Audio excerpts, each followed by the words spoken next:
ಸ್ನೇಹಿತರೆ, ನಾನು ಈಗ ನಿಂತಿರುವಂತಹ ದೇವಾಲಯ ಯಾವುದು ಅಂತ ಯೋಚನೆ ಮಾಡ್ತಾ ಇದ್ರ? ಬನ್ನಿ, ಇವತ್ತಿನ ದಿನ ಈ ದೇವಾಲಯದಲ್ಲಿ ಜಾತ್ರಾ ಮಹೋತ್ಸವ ತುಂಬ ಅದ್ಧೂರಿಯಾಗಿ ನಡೀತಾ ಇದೆ. ಸುಮಾರು 1000 ವರ್ಷಗಳಷ್ಟು ಇತಿಹಾಸ ಒಳಗೊಂಡಿರ್ತಕ್ಕಂತಹ ಈ ದೇವಾಲಯವನ್ನು ಸ್ಥಾಪನೆ ಮಾಡಿದ್ದು ಚೋಳರು. ಆನಂತರ ಬಂದಂತಹ ಗಂಗರು ಈ ದೇವಾಲಯವನ್ನು ಜೀರ್ಣೋದ್ಧಾರ ಮಾಡಿದ್ರು. ಈಗ ಈ ದೇವಾಲಯದಲ್ಲಿ ಸುಮಾರು 3 ದಿನಗಳ ಕಾಲ ತುಂಬ ಅದ್ಧೂರಿಯಾಗಿ ಜಾತ್ರಾ ಮಹೋತ್ಸವ ನಡೀತಾ ಇದೆ. ಯಾವ ರೀತಿಯಾಗಿ ಇಲ್ಲಿ ಸಂಭ್ರಮ ಮನೆ ಮಾಡಿದೆ ಅನ್ನೋದನ್ನು ಇವತ್ತಿನ ದಿನ ಈ ಒಂದು ವಿಡಿಯೋ ಮುಖಾಂತರ ನಿಮಗೆ ತೋರಿಸ್ಕೊಡ್ತಾ ಇದ್ದೀನಿ. ಈ ದೇವಾಲಯದಲ್ಲಿ ವೀರಭದ್ರನು ನೆಲೆಸಿದ್ದಾನೆ. ಶಿವನ ಅಂಶ ವೀರಭದ್ರನು ಈ ದೇವಾಲಯದಲ್ಲಿ ನೆಲೆಸಿದ್ದಾನೆ. ಇವತ್ತಿನ ದಿನ ಜಾತ್ರಾ ಮಹೋತ್ಸವದ ಹಿನ್ನೆಲೆಯಲ್ಲಿ ಅಗ್ನಿಹೊಂಡ ಹಾಗೆಯೇ ವಿಶೇಷ ಪೂಜೆ ಅಲಂಕಾರಗಳು ಕೂಡ ನಡೀತಾ ಇದ್ದಾವೆ. ಬನ್ನಿ ದೇವಾಲಯ ದರ್ಶನವನ್ನು ಮಾಡೋಣ.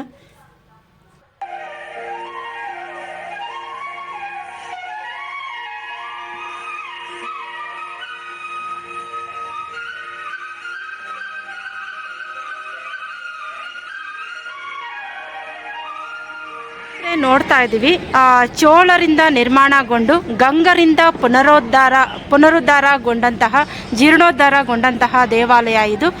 ಸುಮಾರು 1000 ವರ್ಷಗಳಷ್ಟು ಇತಿಹಾಸ ಇರತಕ್ಕಂತಹ ದೇವಾಲಯ ವೀರಭದ್ರ ಸ್ವಾಮಿ ದೇವಾಲಯ. ಇವತ್ತಿನ ದಿನ ಜಾತ್ರಾ ಮಹೋತ್ಸವ ತುಂಬಾ ಅದ್ಧೂರಿಯಾಗಿ ನಡೀತಾ ಇದೆ. ಸುಮಾರು 3 ದಿನಗಳ ಕಾಲ ನಡೆಯುವಂತಹ ಈ ಜಾತ್ರಾ ಮಹೋತ್ಸವದ ವಿಶೇಷ ವಿಡಿಯೋವನ್ನು ನಿಮ್ಮ ಜೊತೆ ಕೂಡ ನಾನು ಶೇರ್ ಮಾಡ್ತಾ ಇದ್ದೀನಿ. ಬನ್ನಿ ಈಗ ದೇವಾಲಯದ ಒಳಗಡೆ ಹೋಗೋಣ. ವೀರಭದ್ರ ಸ್ವಾಮಿಯು ಶಿವನ ಅವತಾರ ಅಂತಾರೆ. ಹಾಗೆ ಈ ಒಂದು ಇತಿಹಾಸಕ್ಕೆ ಸಂಬಂಧಪಟ್ಟಂತಹ ವಿಡಿಯೋವನ್ನು ಕೂಡ ಈಗಾಗಲೇ ನಾನು ಅಪ್ಲೋಡ್ ಮಾಡಿದ್ದೀನಿ. ಇವತ್ತಿನ ದಿನ ಇಲ್ಲಿ ನಡೀತಾ ಇರತಕ್ಕಂತಹ ಜಾತ್ರಾ ಮಹೋತ್ಸವವನ್ನು ಇವತ್ತಿನ ದಿನ ನಾವು ನೋಡ್ತಾ ಇದ್ದೀವಿ. ತುಂಬಾ ಅದ್ಧೂರಿಯಾಗಿ ನಡೆಯುತ್ತೆ. ಪ್ರತಿ ವರ್ಷ ಕೂಡ ಈ ಒಂದು ದೇವಾಲಯದಲ್ಲಿ ಜಾತ್ರಾ ಮಹೋತ್ಸವ ತುಂಬಾ ಅದ್ಧೂರಿಯಾಗಿ ನಡೆಯುತ್ತೆ. ಈ ದೇವಾಲಯದ ಒಂದು ವಿಶೇಷ ಆಕರ್ಷಣೆ ಅಂದರೆ ಬಿಲ್ವಪತ್ರದ ಮರ.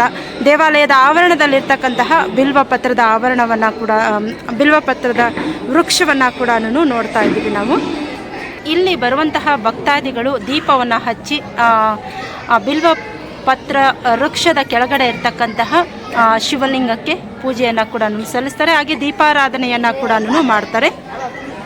ಸ್ನೇಹಿತರೆ, ನೋಡ್ತಾ ಇದ್ದೀವಲ್ವ, ಬಿಲ್ವ ವೃಕ್ಷಕ್ಕೂ ಕೂಡ ಲೈಟಿಂಗ್ಸನ್ನು ಮಾಡಿದ್ದಾರೆ. ಹಾಗೆ ಇಲ್ಲಿ ವಿಶೇಷತೆ ಅಂದರೆ ಈ ದೇವಾಲಯದಲ್ಲಿ ಈ ಒಂದು ನಮ್ಮನ್ನು ತುಂಬಾ ಆಕರ್ಷಣೆ ಮಾಡುವಂತಹದ್ದು, ಹಾಗೆಯೇ ನಮ್ಮನ್ನು ತುಂಬ ಮನಸೂರೆಗೊಳ್ಳುವಂತಹದ್ದು ಈ ಒಂದು ಬಿಲ್ವ ವೃಕ್ಷ.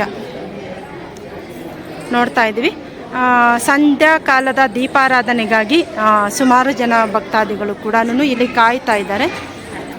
ಅದಷ್ಟೇ ಅಲ್ಲ ಸ್ನೇಹಿತರೆ, 1000 ವರ್ಷಗಳಷ್ಟು ಇತಿಹಾಸ ಇರತಕ್ಕಂತಹ ಚೋಳರಿಂದ ನಿರ್ಮಾಣಗೊಂಡು ಗಂಗರಿಂದ ರೆನೋವೇಷನ್ ಆದಂತಹ ದೇವಾಲಯ ಇದು.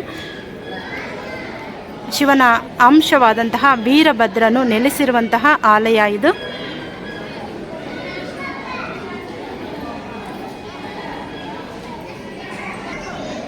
ಇನ್ನು ಸುಮಾರು 3 ದಿನಗಳ ಕಾಲ ನಡೆಯುವಂತಹ ಈ ಜಾತ್ರಾ ಮಹೋತ್ಸವಕ್ಕೆ ಸಾವಿರಾರು ಭಕ್ತರು ಇಲ್ಲಿನ ಒಂದು ಸ್ಥಳೀಯರು ಆಗಮಿಸ್ತಾರೆ.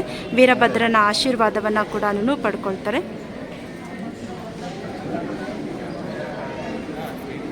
ಇನ್ನು ದೇವಾಲಯದ ಆವರಣದಲ್ಲಿರ್ತಕ್ಕಂತಹ ನಾಗರ ಕಲ್ಲುಗಳನ್ನು ಕೂಡ ನೋಡ್ತಾ ಇದ್ವಿ. ಸುಮಾರು 1000 ವರ್ಷಗಳಷ್ಟು ಹಳೆಯದಾದಂತಹ ದೇವಾಲಯ, ಚೋಳರಿಂದ ನಿರ್ಮಾಣಗೊಂಡಂತಹ ದೇವಾಲಯ, ಗಂಗರಿಂದ ರೆನೋವೇಷನ್ಗೊಂಡಂತಹ ದೇವಾಲಯ. ಈ ದೇವಾಲಯದಲ್ಲಿ ನೆಲೆಸಿದ್ದಾನೆ ವೀರಭದ್ರ ಸ್ವಾಮಿ. ಸ್ನೇಹಿತರೆ, ಈ ಒಂದು ದೇವಾಲಯದ ಆವರಣದಲ್ಲಿ ಪ್ರಮುಖ ಆಕರ್ಷಣೆ ಅಂದರೆ ದೇವಾಲಯದಲ್ಲಿ ಇರ್ತಕ್ಕಂತಹ ಬಿಲ್ವಪತ್ರೆಯ ಒಂದು ವೃಕ್ಷ. ನಾನು ಮೊದಲ ಸಲ ಭೇಟಿ ಕೊಟ್ಟಾಗ ನನ್ನನ್ನು ತುಂಬ ಆಕರ್ಷಣೆ ಮಾಡಿದ್ದು, ನನಗೆ ತುಂಬ ಒಂದು ಮನಸ್ಸಿಗೆ ಉಲ್ಲಾಸವನ್ನು ಸಂತೋಷವನ್ನು ಕೊಟ್ಟಿದ್ದು ಈ ಬಿಲ್ವ ವೃಕ್ಷ. ಇದರ ಬಗ್ಗೆ ಇತಿಹಾಸವನ್ನು ಕೂಡ ನಾನು ಈಗಾಗಲೇ ಅಪ್ಲೋಡ್ ಮಾಡಿದ್ದೀನಿ. ಇವತ್ತಿನ ದಿನ 3 ದಿನಗಳ ಕಾಲ ಜಾತ್ರಾ ಮಹೋತ್ಸವ ಈ ದೇವಾಲಯದಲ್ಲಿ ನಡೀತಾ ಇದೆ.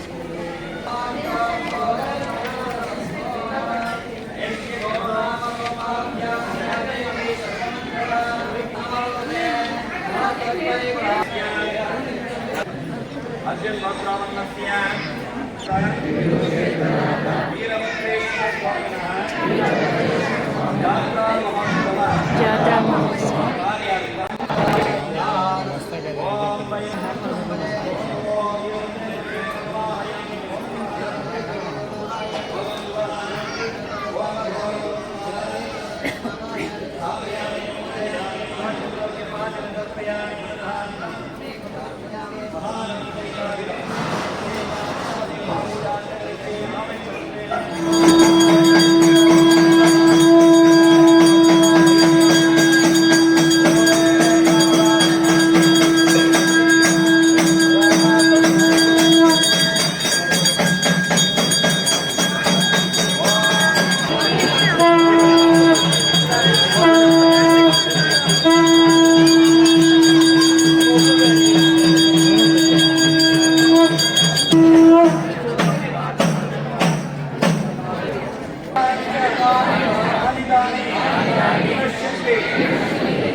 ಧನ್ಯವಾದಗಳು.